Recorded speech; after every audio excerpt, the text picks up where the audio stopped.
Aye. Maddox. Aye. Kane. Markley. Aye. Walters. Philbrook. Aye. Walker. Townsend. Aye. That motion passed 9-0. Thank you, Commissioners. All right. I would like to ask Mr. McGilvery of our bond counsel to please make comment. Thank you, Mayor, members of the council. Dave McGilvery from Springstead, your financial advisor. I wanted to make one quick comment and then just take not a lot of time, but a little time on the credit rating. The first comments on the results of today's sale. Very good, outstanding, lots of bids, a really low interest rate market. You know, when you can borrow $62 million for 0.17% for a year, that's low, which is, and that's why you pay me the big money. No, but no, and why that's a good jumping off point for number two is, as all of you know, there's a direct relationship between high credit ratings and low property taxes, because you borrow money for a lot of projects in this offering, you pay interest on that. The interest is driven by the credit rating, and the higher the credit rating, the less interest you pay. Most of these bonds are repaid by property taxes, so you take pressure off of the property tax levy so you can use it for things like operations. And so I did want to go into just a little bit of detail, maybe the comment by the commissioner about having a discussion with the rating agencies. We certainly endorse that. I don't think it'd necessarily be part of a rating presentation, but we can certainly have them come to town or be on the phone and have an exchange between you, ask questions, and they will give you perspectives. They can only go so far in this sort of setting, but they do that, and we'd be glad to facilitate that being done. Just a little bit then on the substance of the ratings, maybe more for the audience. You'll just know that highest ratings AAA, then you have AA category, single A, etc. Your ratings from Standard & Poor's, first is a AA, which is in the middle of that, stable outlook. They also have an outlook that says if things continue as they are, the rating will not change if it's stable. If there's a positive outlook, it'll go up. If there's a negative outlook, it will go down. The real critical point for the UG is the Moody's situation. And I think you have a copy somewhere in your packet that you can read at a later date. Moody's has you at a AA3, which is the lowest end of the AA category, and they've had you on a negative outlook. And they continued that negative outlook in this setting. And just to illustrate what that means, had they downgraded you this time, and there was a lot of talk by the agencies of downgrading, on the bond transactions only, the interest cost we generally estimate would have gone up $1,250,000 had they done the downgrading on the bond you sold today. So if you look at their report, when you have a chance to read it, please keep in mind there are 4 overall areas. One is management. Lou said that's very good. Socioeconomics, communities economics, income levels. You know, those are not things that are necessarily in your control. You help shape them through economic development. You know, they have a dynamic of their own. The next one is debt, and the final one is the financial operations, the fund balance. And I do just want to talk, just to quote their comments a little bit. You asked what could make it go up, what could make it go down. Things that could cause the rating to, well, in this case, it'll be from a negative outlook to a stable, balanced operations in fiscal 2014 and beyond, substantial tax base growth, because you've pretty well bottomed out in terms of your valuation that's coming up, and third, substantial improvement in residential wealth indices. What could cause the rating to go down? Inability to maintain operational balance resulting in further declines in fund balance reserves, significant delays in development projects, significant increases in the government's debt burden or weakening in non-property tax levy revenue streams. So the things you have here that you can probably immediately control is the current year's budget situation and debt loads. And just a couple of parting comments. They have something, as you get into the report on page 2 of the Moody's, and go to the negative outlook. The first thing I would advise is the unified government continue a prudent and selective use of debt. And secondly, and I'm just reading verbatim, if the government cannot return to structural balance in the current year, 2014, reserve levels would fall well below sector mediums and pressure the rating. And they basically came out and told us that, to the extent possible, you can create a balanced situation in 2014, then there would not be a downgrade. If you can't, there may be a downgrading, and that could happen sometime in 14. It kind of depends. And you've got, that's a significant hill to climb. But I just wanted to be fairly forthcoming on this and deliberate. If we will help you with any strategy to deal with the rating agencies. I would say the mayor, members of the administrative and finance departments were on the call. It was a great call. And, I do these couple every week. And I would say in this case, the rating analysts went out of their way to keep the ratings where they were. I mean, and in this day and age, that's, for them to really be your advocates is unusual. And they really did that in this case, both from Moody's and S&P. So I think they're willing to work with us, but, they need some situations to change. So Thank you very much. Questions. Well, and I think the critical issues, one, we saw it tonight, we're projecting a $4 million budget deficit this 2014. That could, if we cannot fill that hole between now and December, that could downgrade our credit rating. Also, our debt load. During the recession, we did what a lot of communities did, and we pushed a lot of cash expenditures for emergency capital improvements that we had to do. Things were broken, and they had to be fixed. Not just things we wanted to fix, but things that had to be fixed. We pushed a lot of that from cash to debt. And if you remember our CMIP, we saw last week, we cut the expenditures in half from 20 million to 10 million a year. So pushing things to debt has a consequence, and letting our cash reserves dwindle has a consequence. And just in our issuances today, the consequence would have been over $1 million. Correct. So it is a critical issue. It's one of the more, in my estimation, one of the more esoteric issues that we don't think about when we think about our budget. We think about salaries, we think about benefits, we think about streets, we think about buildings, we think about all these concrete issues. Protecting our fund balance and protecting our debt rating, Commissioner, this speaks to your statement immediately. If we do not protect those in our strategic plan on March 8th, and we allow our bond rating to decline, there's an immediate cost in terms of less that we can do. So you can take our CMIP project and take $1 million off of it and start by giving that in higher interest because of our bond rating. So there is an urgency to this that we need to address. I think it's beneficial that we're having this conversation in January, February. I mean, I can't say enough times, I think we all feel this way.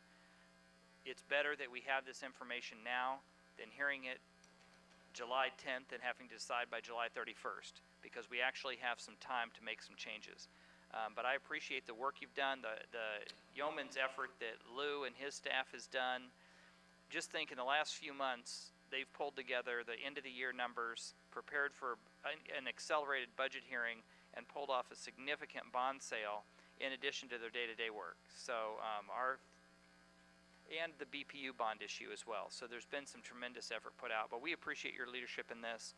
And I think we do need to, Commissioner, I'm totally open to having that phone conversation. I think we should have Mr. McGilvery there as well, and have a comprehensive talk about fund balance and debt management when we go into this budget cycle. All right?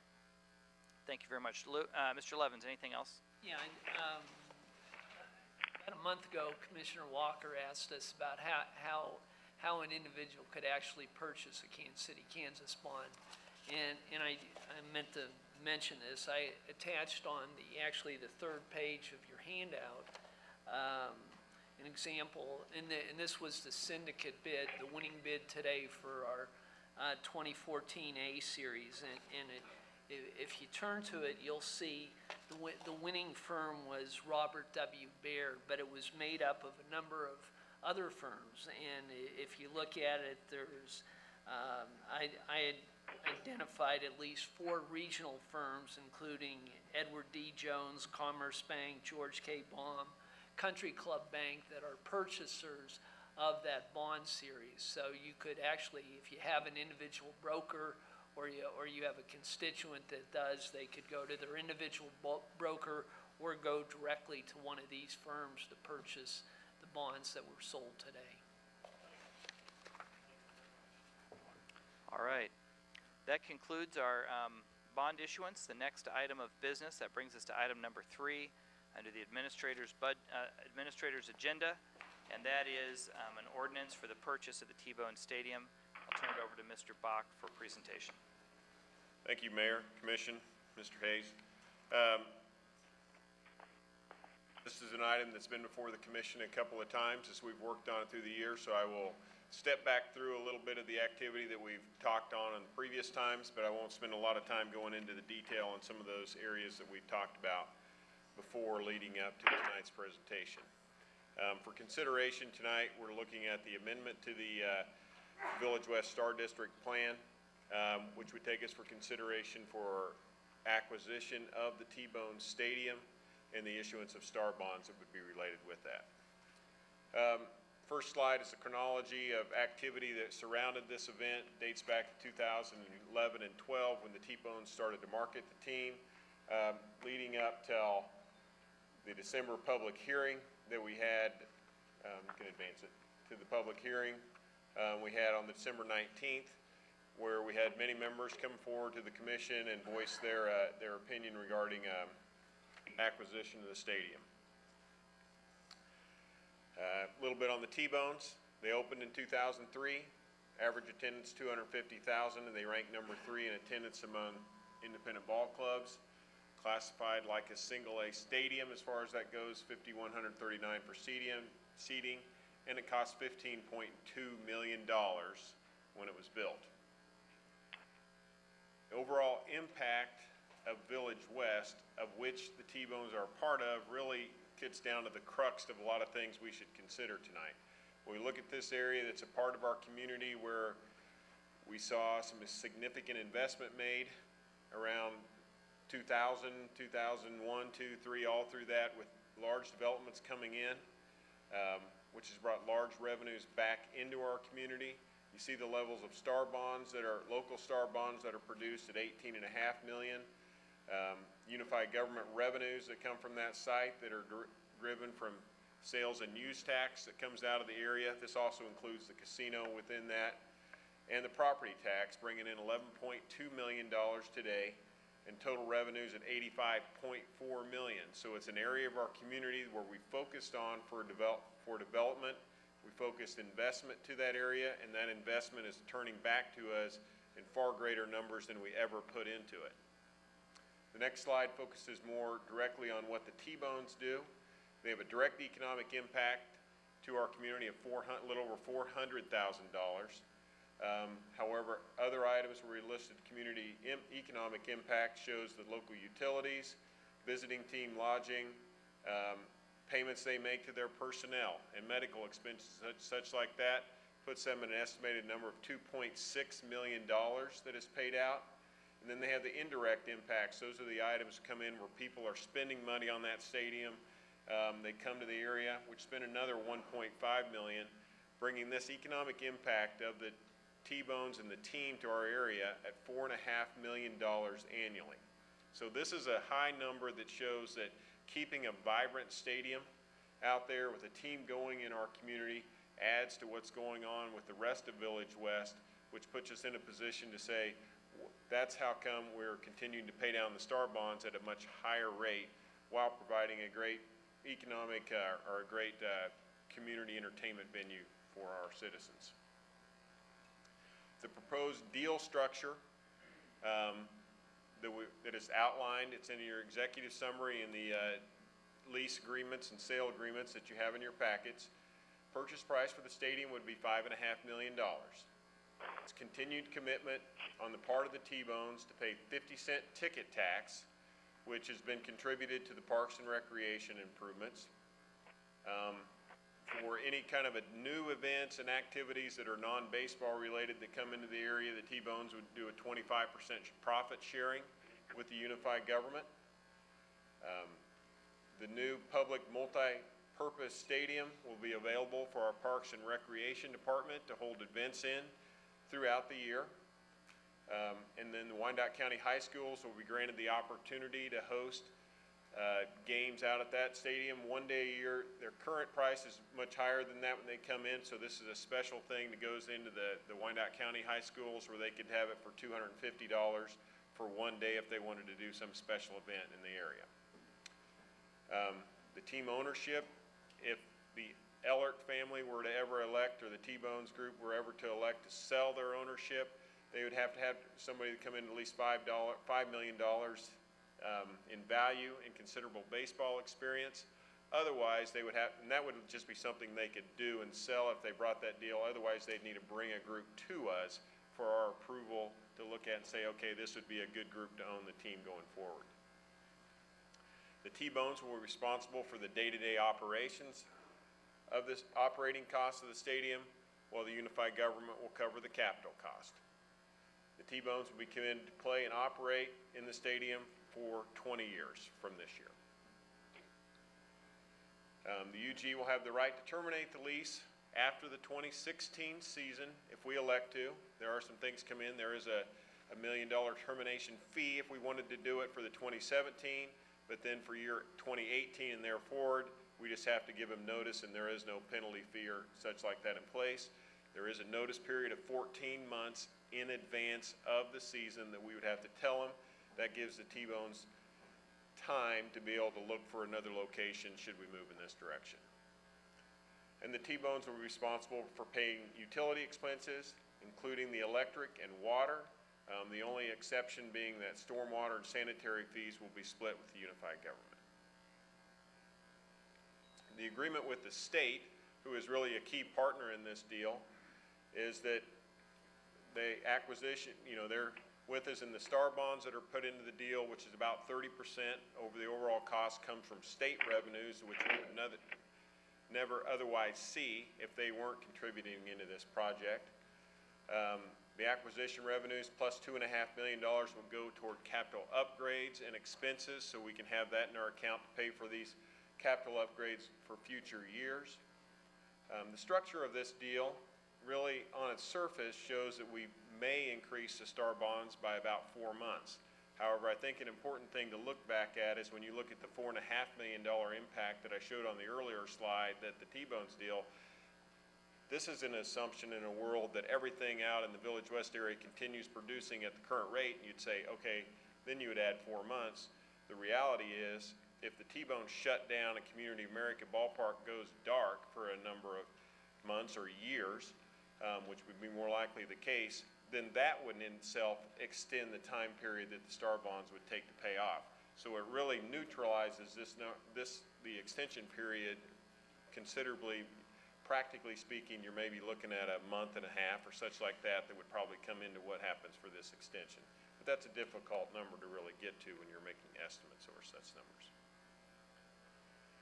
With that, I'll turn it over to Mr. Hayes. We have a series of actions tonight that are proposed. We've held 2 public hearings regarding this particular issue. Also want to point out that at the public hearing that was held recently, there were folks in the audience that felt strongly that a third-party financial review should be completed. I would just point out to the commission that in fact that was completed, and in fact Mr. McGilvery's firm Springstead actually performed the third-party review of the T-Bones financial position. We have a series of actions that are required in order to allow this to move forward. Approval of the ordinance authorizes the amendment to the district and approves the purchase agreement as well as the issuance of $8.1 million in bonds. At this point in time, Mayor. Thank you very much. I just finish Go with ahead. these comments, if I may. The public hearing was held on December 19th. That was required. We had a number of comments at that evening. Successful negotiations were completed in January. The development agreement was as directed by the commission. Generally, all of the key points that the commission had directed were included in the final development agreement. Reported to all the commissioners in advance on January 29th, in advance of what our normal cycle would be at the request of the commission, to make sure you had opportunity to review. In conclusion, staff's recommendation is to approve this ordinance sometime now, and I think it's reflective of the direction the commission has given us. Thank you, Mayor, Commissioners. Thank you. Commissioner Walker. Mr. Brock, it may be that, Turn on your microphone, please. it may be that I just did not receive it. Could you review the capital expenditure budget, Exhibit F? I did not get one in my packet. Actually, I got one, but there's nothing on it. Sure. The rest of the commissioners get it? I mean, it would seem to me that before I vote on this, this is a fairly The, aspect to this agreement. yeah.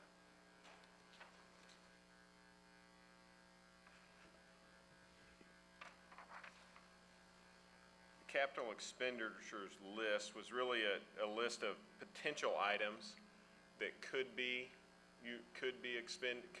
expend money on. And I don't have mine right in front of me, so I'm grabbing for it.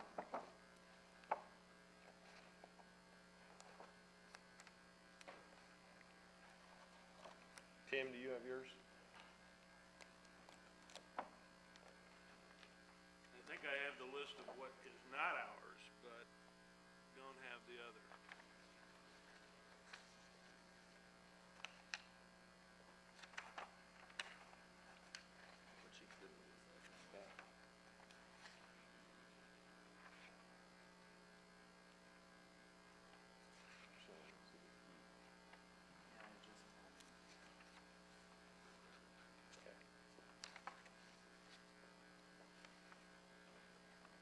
Mr. Mayor, we can come back to that. Some other commissioners have questions, but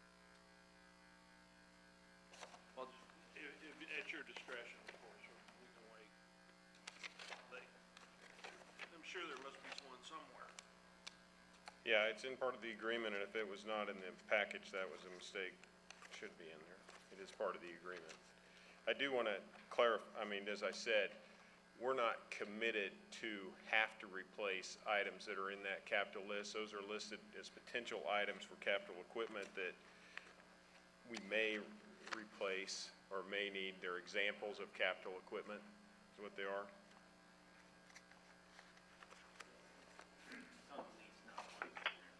Oh, okay. Exhibit F, that's what it is. And we redacted that dollar amount. That's Tim Laycock. He's with Stinson Morrison, assisted us on this deal. So it lists out various things like the scoreboard, video replacements potential, suite level staircase, signage display, some bathroom equipment, sound system, chain link fence repair, could be concrete, suite level suite seating, maintenance, roof repair, stuff in the concessions, water main backflows, expansion of home run deck. That's about halfway I can get through here. The centralized HVAC system, digital scrolling sign, TVs, office carpet, volleyball court, such like that, upgrading the patio seat area, the tops for that, the stanchion, 4 tops off the left field patio porch, irrigation system, the shop garage, door, dugouts. Doug, is it correct that this listing is one of potential projects? Yeah. That any projects that were to move forward would be approved by the commission in advance? Right, and I just completed the list. Actually, that was the last one coming down the item. So it's not, we're not mandated to come through it. What this was We asked the T-Bones to go through and take a look at different items we'd look at, say, when they'd come up as potential capital in the future. So we distinguish the difference between those, what are capital and what is operating. So would we use the same CMIP project process that we do now, where the staff would bring forward a project that needs to be funded and identify a fund source? Presumably any maintenance that we would do would come out of this $2.5 million fund. Is that accurate? I think that'd be probably a good way to do it. We have the money with the STAR bonds, we wouldn't have to do it at the same time of our budget cycle if we didn't want to. Clearly, if we ever elected to use other unified government funds or non-STAR bond funds, then we would need to do it through our budget cycle. And I know from the T-Bones perspective, they would like to see that, in advance to kind of go through that list. They can offer their input to it, and then we can bring it forth for the governing body and say, here's the recommendations. Absolutely. Commissioner Walker? I used to be a lawyer, and I'm reading this thing, and it's pretty clear what we shall retain at our sole cost in the first part of the paragraph. Down in the middle, it makes reference to Exhibit F. If you're going to use an exhibit of maybe, that exhibit needs to clearly be identified as either that or I've missed it here. But in what it's saying, I don't want to be. We have definitions of these words, what's capital and what's not. And they've listed what might be, according to you, in the negotiations, that might need repair. So something needs to disclaim that these are agreed upon as for certain capital improvements, because you have a definition. The definition to me is fairly clear. And it identifies some things that are clearly capital improvements. Some of the things you said, I would have some difficulty accepting as capital improvements. So, the list is an exhibit that's just illustrative or then I want something in that exhibit that says that we're not agreeing to do all these repairs. These are just illustrative of what we might do. It fits the definition. I'm sure the lawyer from Stinson can adequately define what I've just tried to say. And do you want him to respond at this point as to if there's clarification in the... Clear that I don't have the same comfort level with, I have no comfort with Exhibit F because I don't have it, and I do have comfort with what was said in 13.3. Sure. Well, with respect to Exhibit F, where we initially started was an exhibit of identified specific capital expenditures, and where we ended up with it was, like you said, it's illustrative solely, and so and we go on for a good 2 or 3 sentences in the section and identify that specifically tenant further acknowledges that landlord will have the sole discretion in connection with disbursements from capital expense accounts. All sums are not representations, warranties, or obligations to expend the sums. And then really the only obligation is to maintain the stadium facility to the same level as the present owner did during its ownership. That's the standard. He's in section 13.3 under that. And it's identified as specifically potential capital expenditures. And we identified on the exhibit that they were potential. Well, I got to tell you, if you got an Exhibit F and you put those things on there and you get into a fight later, that's the judge decide those improvements are what we're stuck with. You'd almost be better off without an Exhibit F. My opinion, leave it to the definitions that you've got for capital expenditure and the examples given in the front part of the paragraph. Otherwise, I guarantee you the day will come you'll pay for every one of those things. So, Commissioner, okay, let's keep moving and then we'll come back. to see what the other commissioners want to raise. Commissioner Murguia. Thank you very much, Mayor. Mr. Bach, the UG will have the right to terminate the lease after the 2016 season with notice given 14 months prior. You know, during the public meeting, when the handful of people that were here came forward and said they wanted the T-Bones, us to purchase the T-Bone Stadium because they were supportive of the team, I asked if there were plans for that ground beyond it being used for a stadium. And you had said there were not any conversations in regard to that. I'm just curious why this agreement, we would spend that amount of money and then give ourselves an out clause in as early as 16, well, in 3 years or 4 years from the time we purchased the stadium. Can you talk to that a little bit? Yes. Per the direction of this governing body, I was asked to be sure and get a termination clause put in here in the event that we determined there was a higher and better use for the property to which the T-Bones were setting on. I mean, it's it is probably the highest property value area that we have in the community as far as what's going on there. And I think the evaluation is we never know what could be the unknown.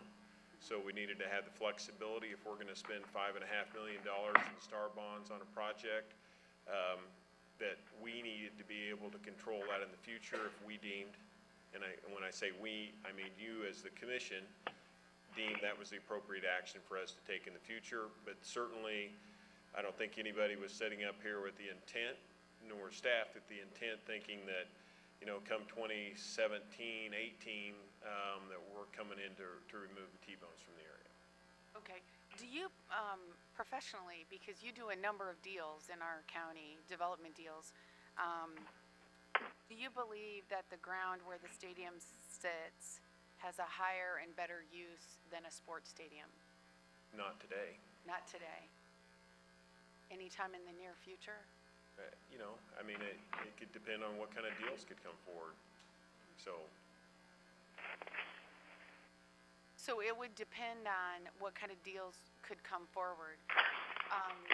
So do you think that the best way to vet those deals, in your professional opinion, do you feel the best way to vet those deals is for the government to control the property and have people come to them, or for the fair market process to take over and let the stadium go through its normal foreclosure process and let the fair market deal with it in that way?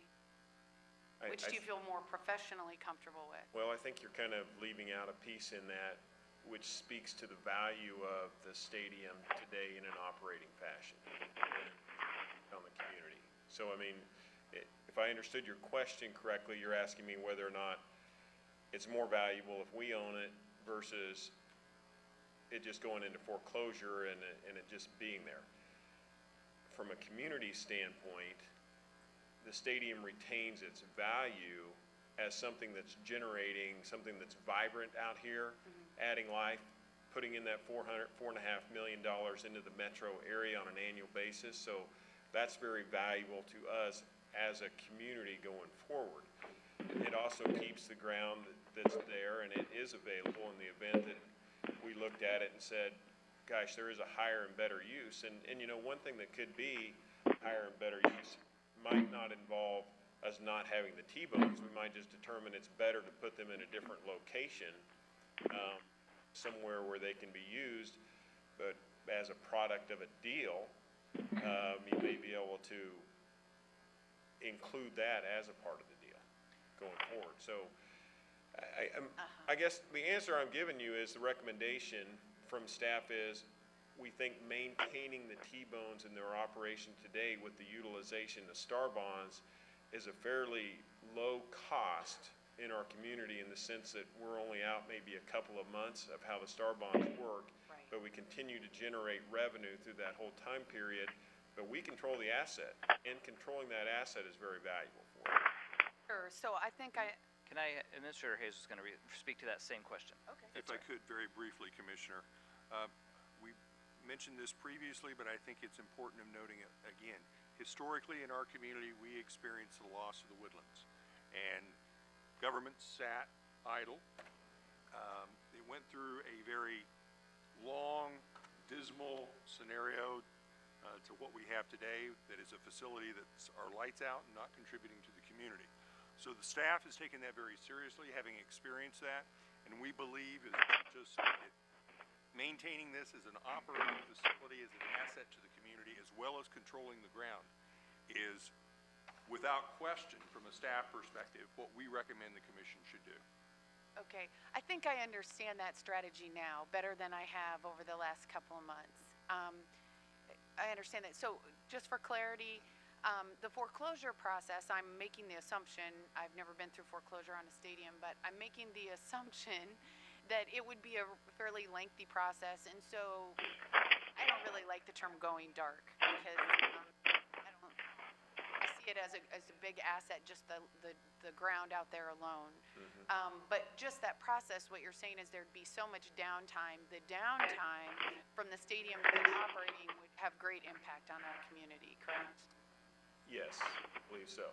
And I think that's what we see in a lot of proceedings with foreclosures, you know, as we've seen with residential, we see a lot of times, you know, they're not ready to work with that. They just close down the house, and that's where you go from there. Okay, so I appreciate that, and again, I'll go back to what I said. It looks like you've done a lot of really good work on this development deal, and as everyone up here knows, when I first learned about this deal, I was very unhappy, because I was more caught up and more focused on the fact that an option agreement was signed without my knowledge as a commissioner and without the knowledge of the other commissioners. But I've moved beyond that, and I've been able to look at this development deal and have conversations with a number of staff people about this deal, and I have become more comfortable with it. But Mayor, this is, I do want you to know that one thing I'm not comfortable with is we had a public meeting, but it was a very inclement night that public meeting occurred, and it wasn't a very large sample of people that, you know, that would represent the population of Wyandotte County. So I had submitted a request to put a question on the survey that we're distributing countywide to get direct feedback from our citizens about this particular development deal. And I was sent an email, I looked it up, I talked to Doug about this over our break, and I looked it up on my email, and I was sent on December 27th a draft survey that I was asked to give input in, which I did, and I returned that very same day on December 27th, and specifically said, I'd like to include this question, because honestly, Mayor, I was looking for every reason to join my fellow commissioners in voting for this project. And I thought, given the feedback given at the public meeting, we would get a positive response on the survey. I have since learned that not only was that question that I submitted not added to our survey, none of my questions were added to the survey because somehow nobody put them on there. And then since there wasn't, and I'm not blaming you for that, I'm just letting you know. And then in addition to that, I was even unaware that the survey had been distributed already, and we were waiting on a response. So I didn't really know what to do tonight, and believe me, I have agonized over this more than anyone can know, but in fairness to everyone, I think staff has done an outstanding job. I really want to vote on this, but I think given the history of this project, I asked for one thing, and that was to ask the public. It's an $8 million deal. I think they should have a say about it. It's not something traditionally government does without it being on a ballot or some sort of public way for the public to vote on it. So that's going to be difficult for me, and that really disappoints me. I just wanted to make that public statement. Thank you. Commissioner Markley. Thanks, Mayor. And I would echo a lot of the comments that have been said here tonight. I think that the agreement that we have is well negotiated. I think it puts us in a good position. This deal came to us in a manner that maybe wasn't ideal, and unfortunately I think that has tainted some of our consideration. I still have concerns about how this purchase impacts our long-term financial situation, and I asked Mr. Bach for some information about that after he gave us the initial, the draft of this agreement to review for the meeting, and maybe after I make some comments, if you could share just a little bit. I just wanted to know, compared to what the lease income coming in looks like, you know, what are we putting out? What are we putting out compared to what we're getting back in, and what is this long-term investment going to look like? Because I worry, we made another private sector investment in the Reardon Center, and we pay out on that as part of our budget annually, so I'm concerned about long-term what this is going to look like and whether this is going to be an annual drag on our budget. I do keep circling back to sort of the policy of our commission, and one thing that comes to mind is that if the T-Bones had come to us way back before the stadium opened and they had asked for our help in building a stadium, I think we probably would have helped them, and the question is how the long path to get here impacts our decision and how that impacts the outlook on our budget. But Doug, if you would, you know, summarize sort of that information that you provided to me, and then the other question that I have that I also asked Mr. Bach for information on is just what would happen if this deal didn't move forward, and what would that look like for the team and for the community. So. I wish I would have brought my email back so I could. I probably haven't. Clearly on the, well, I think up front, as we come into the deal, knowing that we have capital costs that'll come in the range of about $100,000 to $150,000 a year, and that's really what we would look at as an out-of-pocket expense that would be there for us. For the next many years, you know, we have the money that's being set aside that comes to us as far as capital upgrades and maintenance, which we've discussed with our bond counsel, that we can put into a taxable bond, which gives us the opportunity to hold that money out there into account, so we don't have to go out and spend it all in the first year like we would if we were doing it as a non-taxable type program. So by putting it in a taxable bond, we can hold it so we can continue to spend on the capital upgrades at that 150 level, you know, for a number of years. That holds us out there. You know, if you can do the math if you wanted to say it was the entire amount, but I'll be more conservative and say that kind of gets you out there the 5 to 7 years. The other side of that is that takes you past the date that gets you to where all the star bonds are paid off on the Village West area, so then you do directly see the sales tax revenue that comes in from the stadium. So we get about $30,000 a year is what the lease rate is. It's a fairly low lease rate as it comes in as far as revenue coming into the government, but that ramps up by a couple of percent every year, and different marks it jumps up at higher percentages. So by the time you get out to where we may be looking at actual costs, we'll probably be seeing over $50,000 come in from that perspective. Also, you have the turf tax. Now that's different to how it's allocated to go to parks and recs programs. However, I think you have to look at it and say if it actually goes to help upgrade parks and recs, that's some money we don't have to put in otherwise. That's a number that's around $70,000, could be as high as $100,000 a year. And then, as I said, with the retail sales tax, I think that local percentage was around $40,000 that was being paid last year. So when you start to add those numbers together, you're really upwards of around $200,000 that comes back to our community, to our government in a direct tax portion to offset where you're at as far as what would be being paid out in a capital maintenance amount. So that fairly well, I think, offsets itself when you get out 7, 8, 10 years down the road and see what we're getting back, in addition to the community benefit of having the T-Bones continue to play in our community. The second part of your question, Commissioner, would you restate that for me? Just what would happen if this deal didn't move forward? If it did not move forward. And that's a little bit more difficult one. I can speculate to that point. Mr. Ellard's here, and I could ask him to walk up and speak to that point as well. But I mean, I know our direct conversation with them, our direct conversation that we had with their bank that has foreclosure on it in years past was that they would move forward and they would foreclose on the stadium.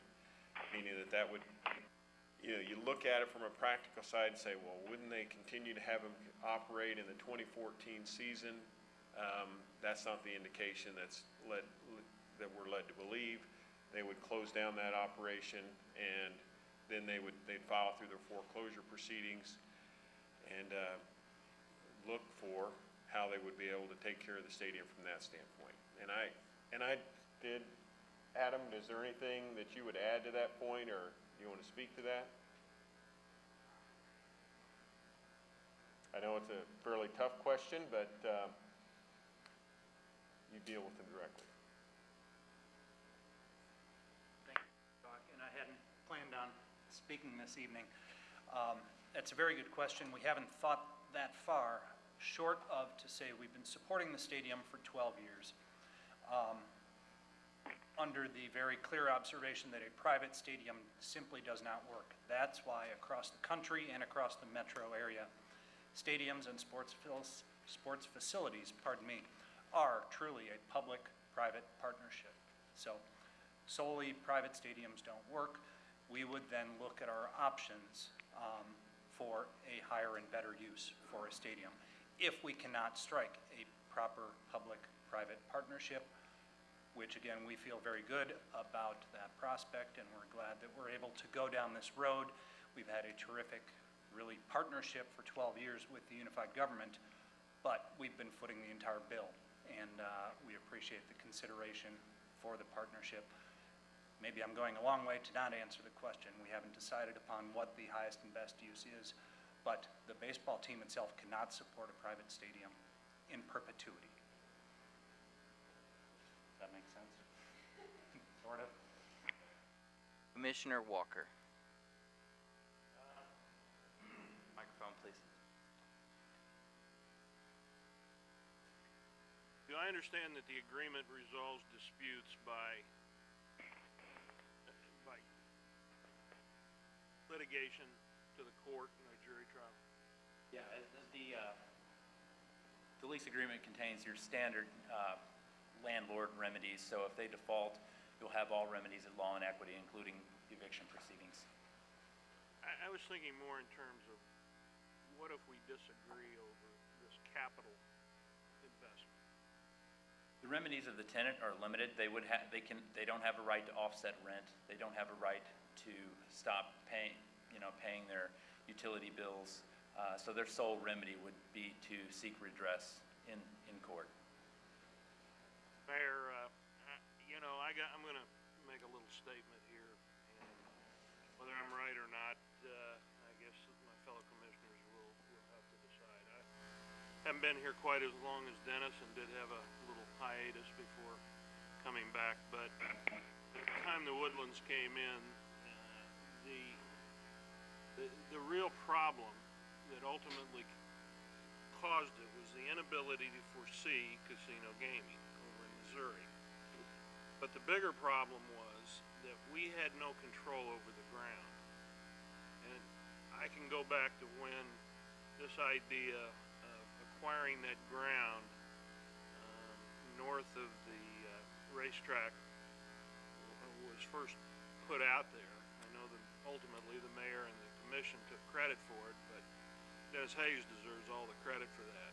I was here, I saw it, and I learned a very valuable lesson about these development deals.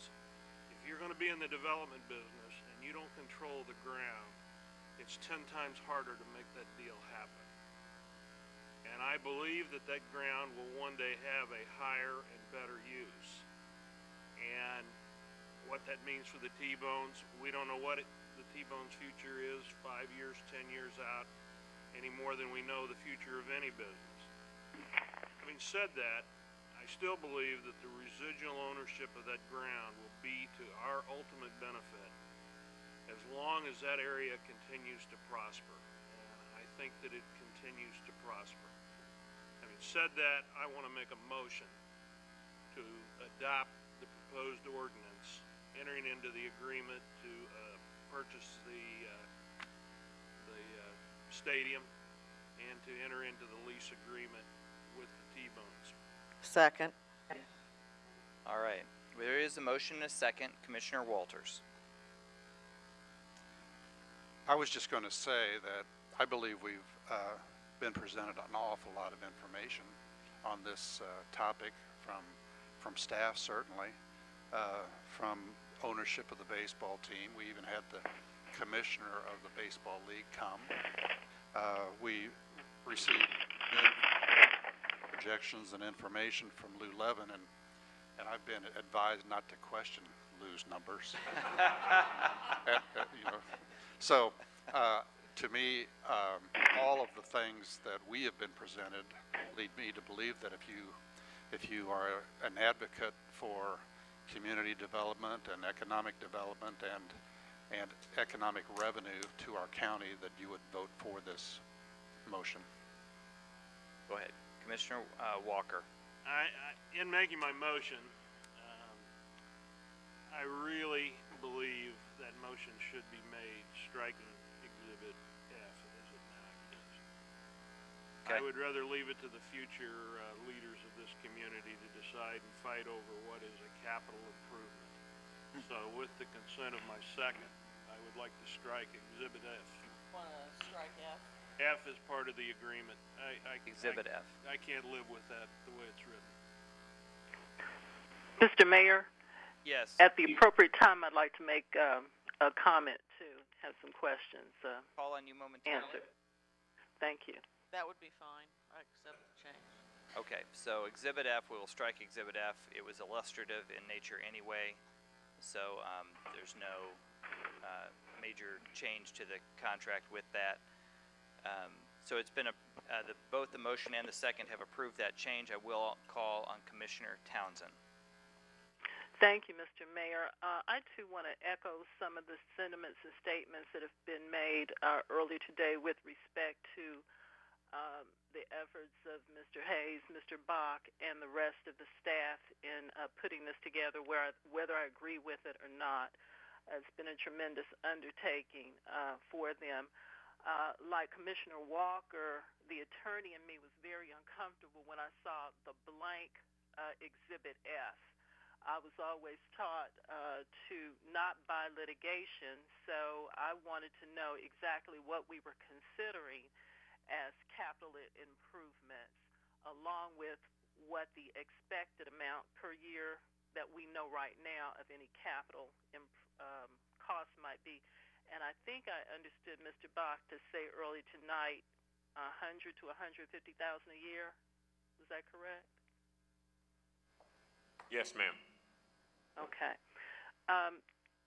The other question I had was with regard to the termination clause, and there was language in there that says we would pay $1 million to the T-Bones if, I believe it was about 2017, we issued a notice for them to evict the property. I'm just curious why we would pay $1 million for that, or any money for that. Termination language is really one that speaks to offering the T-Bones a number of years of a commitment on our part that we would not terminate them out of it, because initially we went back to them and said, okay, we want a 20-year commitment on the part of the T-Bones to be here and play ball, and we'll let you play ball in the year 2014, and then we can terminate you in a year going after. And that was kind of the structure of negotiations we started working with. They sat down and made a very good argument to us that for them to continue to invest, there's a sizable note and debt that's on the stadium today that they have to take out in conjunction with the $5.5 million, but it's over $9 million that's in debt, so they will be taking that out from their private funds, obviously, because we're getting a stadium clear and free of clear title. It gives them the opportunity then to at least look ahead and say, we've got the seasons 15, 16, that we know we're going to be able to play baseball here. And then as well as 17, knowing that if we were to tell them they couldn't play baseball in 17, and then we would have that $1 million termination. So it's really put in there something that maybe keeps us from terminating them through at least 2017. And we're not walking into this deal with some immediate thing to say, okay, now we're going to turn them right out of here. But if we get down the road, 4 to 5 years, then we're in a position, if we determine there's a higher and better use for the stadium, property, we can enact it. Okay, so that $1 million amount is a deterrent to us in some respects, I guess. That's exactly what it is. Well, it also speaks, Commissioner, too, I think, this is Mayor Holland speaking, I think it also speaks to the reality that if that were to happen, there would have to be a development deal that came forward that's unanticipated now. There have been no discussions about any other development on that site. This would be, if something came forward, an offer we could not refuse, and the new development paid that $1 million, then we could move forward. So, but it gives protection to the T-Bones as well as to us in terms of being able to control that property in the out years. Okay. All right, thank you. Another question I had was with respect to the insurance language in the leases. It seemed to indicate that neither party was obligated to purchase insurance, so that leads me to ask the question with regard to things like casualty, are we buying insurance or are we not? On what we're saying would be a major investment. As written, the UG does not have an affirmative obligation to insure the property, nor does the T-Bones, which does present an issue if you have an uninsured casualty. But there is no affirmative obligation or cost or expense obligation on the UG to purchase insurance. And I'll add to that too, and maybe this goes to Commissioner Markley's question, because it's one I did not add into that point. If we elected to do so and we could add the insurance to it to put it up to that $1 million plus value of insurance that could come into it, you know, would be I think we have an estimate of around $45,000 to $50,000. And Mr. Lindsay go out and check on that. Is that the correct number if I recall? Yes, thank you. That baffled me a bit in terms of the value that we're talking about of this acquisition, not to have a provision that would require either party to buy insurance. Commissioner, can Administrator Hayes respond to that as well? Oh, absolutely. Commissioner, you bring up a good question, and it's one that's been discussed at great detail at staff level. Broader perspective, outside of this transaction, we have many buildings in our system that are not insured or having a high insurance level, and we are self-insured in many cases. So what the staff wanted to do was to preserve this as a unified government business decision on whether we wanted to insure or not insure, but that would be a decision we could make with our underwriters, liability folks, and the commission in what we want to do from a business perspective, but not have an obligation to go do it because the T-Bone said we had to. Okay. All right. Well, I thank you for those insights. Those were things that troubled me. The other point I wanted to make, listening to Mr. Ellert, I'm wondering if there is just an expected life to the situations that we find ourselves in. If the T-Bones have been successful as a private venture for, 10 years now, but apparently that is not something that can be sustained as just a totally private venture. Is that the way all of these teams go? It just, I'm wondering if this type of information was available from day one, so we didn't find ourselves in this juncture right now.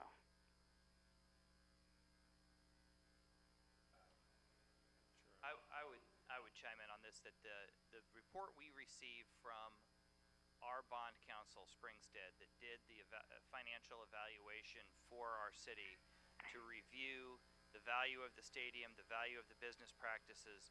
They also did a review nationwide of minor and major league stadiums and their ownership structures. And their findings were that there was it was clear that in the last 10 to 15 years, there's been a substantive shift nationally that they couldn't find another minor league park that was privately owned. That in fact, in our division, the Northern League, that plays in these independent baseball leagues, none of the other teams have a privately owned stadium. The T-Bones were the only one. So our independent contractor did the evaluation and came to the perspective that the current climate in the United States is that the stadiums are publicly owned, similar to the Royals and the Chiefs in our metropolitan area, and similar to most baseball stadiums around the country. So I think that I don't know that there was anything missed 10 years ago, though I have heard Administrator Hayes say more than once, we got too good a deal 10 years ago, 12 years ago. Well, I want to thank the staff for all that they have put into this. I looked at not only the lease documents and the sale agreements that were part of tonight's package, but I also went back to our 2014 budget book to look at what we said were going to be our priorities and plans for spending, what challenges we were going to face, how we were going to serve the public by putting money where it needed to be and how to go. Since that time, we've been presented with the BPU issue and having to go forward with the sale of bonds so that we could come into environmental compliance that was mandated, and that is going to add to our constituents' BPU bills. I think it was the right thing to do. It was a necessity. There's some other things that are going to come before us with regard to security of our public buildings. And I guess my hesitation is being able to reconcile something that would be great to have and spending money for something that we need to have, like the security issue that we'll face, like the BPU. It would be hard for me to support this just based on that. It's just my inability, I guess, to reconcile those things, although it is undeniable that the T-Bones have been a tremendous benefit to the community, but again, as a private entity. I also want to thank the Commission and the Mayor for the foresight in allocating money so that you can view this. Have some health issues that arose today, so I certainly want to be there and wanted to have input into what's going on tonight. So even though I'm by phone, it's been very helpful to be able to view the proceedings. It is a little bit like looking at the old Kung Fu movies. I see you, and then the voice comes. So I'm turning that down. So it's been tremendous help. Thank you. Thank you very much. Okay, I will recognize Commissioner Murguia, who lit her light before the call for the question. Okay, well, that might have answered my question. I was just going to say, does this vote have to take place tonight? The motion and second is on the table. So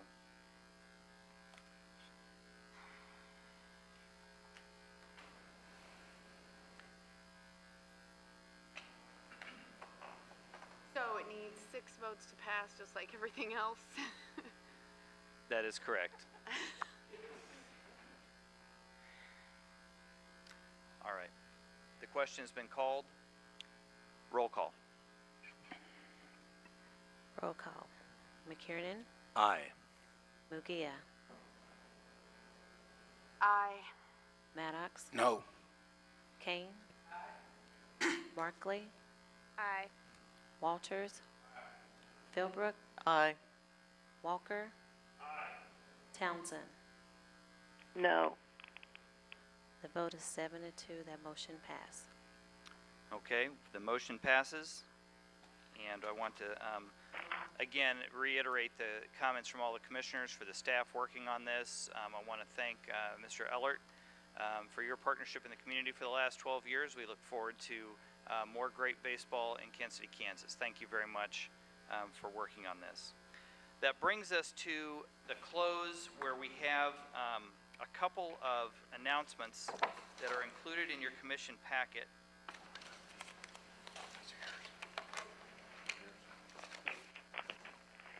I find that.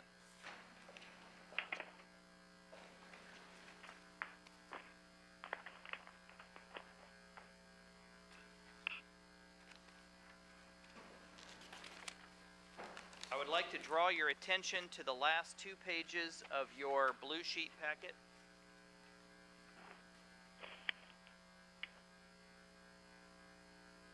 The last 2 pages on your blue sheet packet, actually, if you could turn to it, it'd be very handy because it's complicated.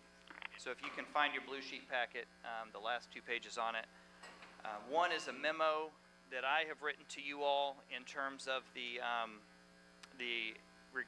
county administrator recruitment update, to give you an idea of where we are right now. On Thursday, today, at the close of this meeting, I'm sharing a matrix of what we have received from the candidates. So we had over 100 persons interested in this position. We received nearly 40 completed applications. Out of that, our consultant has winnowed the field to 16 that he and his team felt like were the most qualified.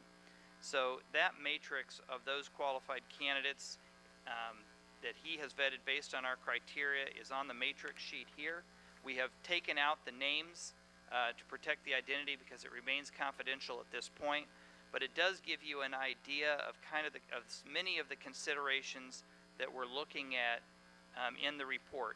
And those considerations range from years of management experience, the highest budget that they have managed, whether or not they have experience with union labor, whether they have experience with the top executive job vis-a-vis a deputy job, the size of community that they and the population that they served in, and whether they have experience with urban, suburban, and a rural mix that's similar to our community, experience with economic development and job attraction.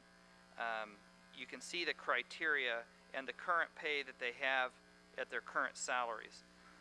The reason for this matrix that I wanted to show you was to show you the different levels of consideration that we're going to need to make as a commission. So I want to give you an idea of how this process is going to proceed from here. So of those 16, I've identified a number of candidates that I feel like would be worth interviewing and taking a closer look at. I will be doing those interviews in the next 10 days. And then next Tuesday, on February 18th at the Reardon Center, the final candidates, and I would say 2 finalists, but possibly 3, but for sure at least 2, would participate in a modified assessment process. And the community representatives that you all identified who interviewed with Mr. Slavin last October to put together the community profile will serve as an observation panel for 2 exercises designed to challenge the candidates' management and leadership abilities. At the conclusion of these, I'll meet with the panelists and get their feedback about the candidates.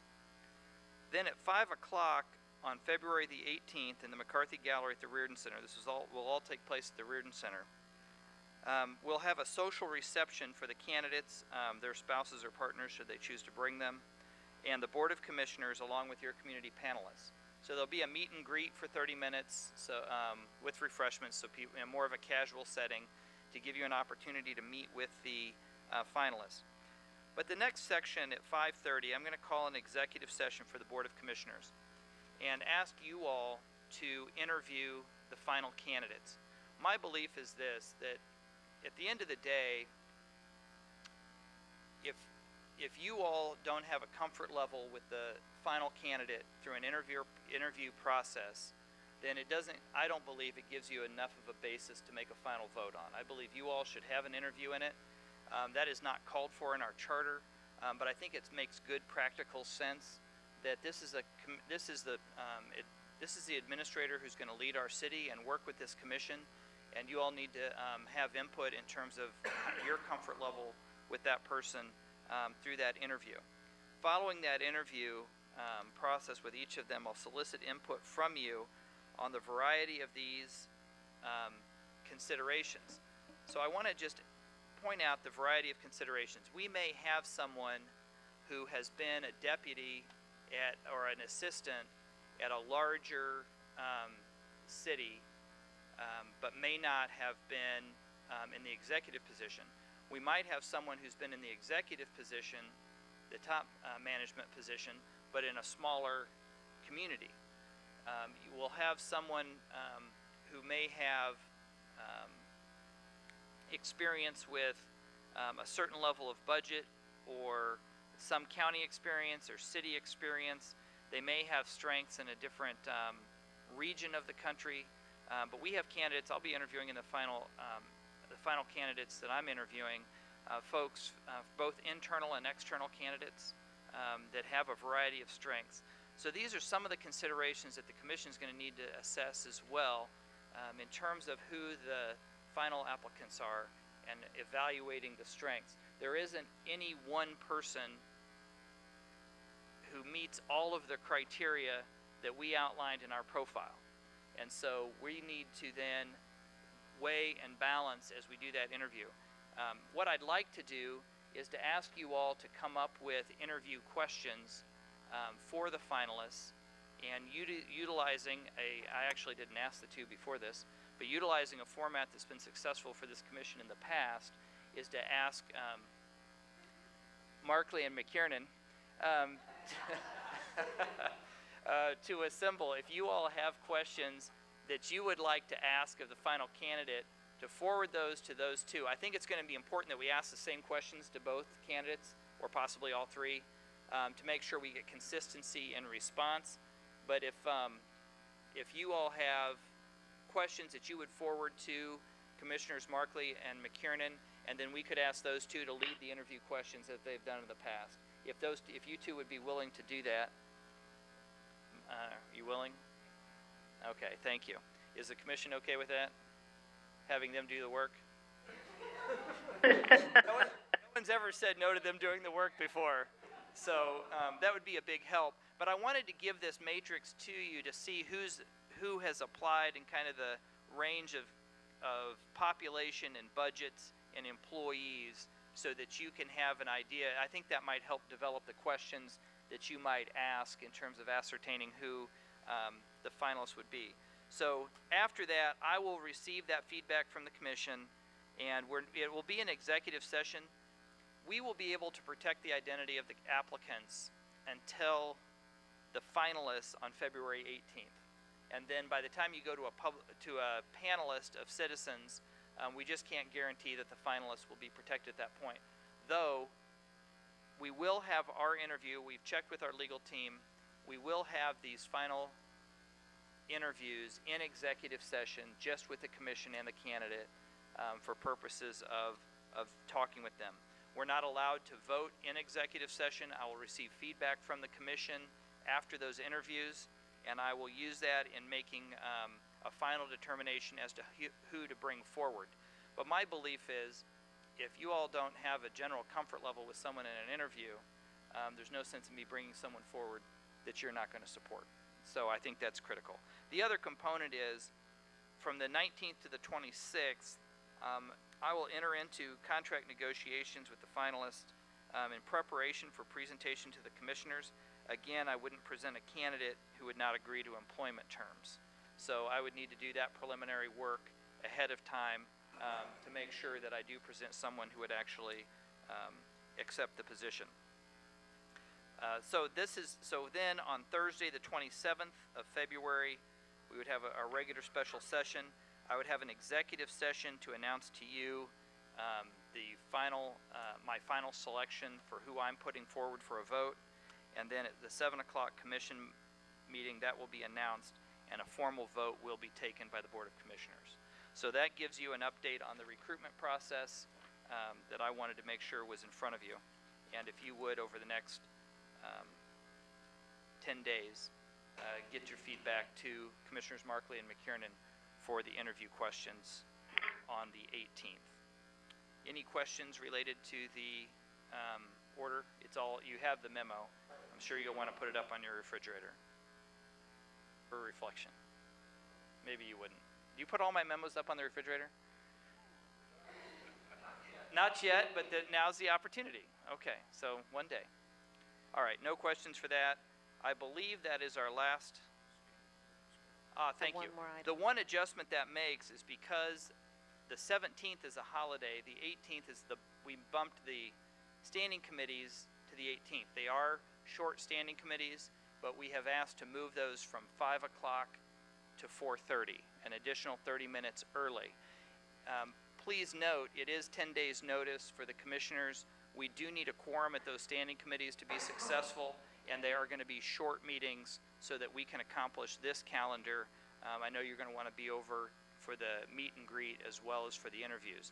So we want to, we're going to ask Janet Guilfoyle to ramp up her hounding of the commissioners, to remind you to make arrangements at work to be here at 4:30, 30 minutes earlier, so we can proceed with that and then make your way over to the Reardon Center.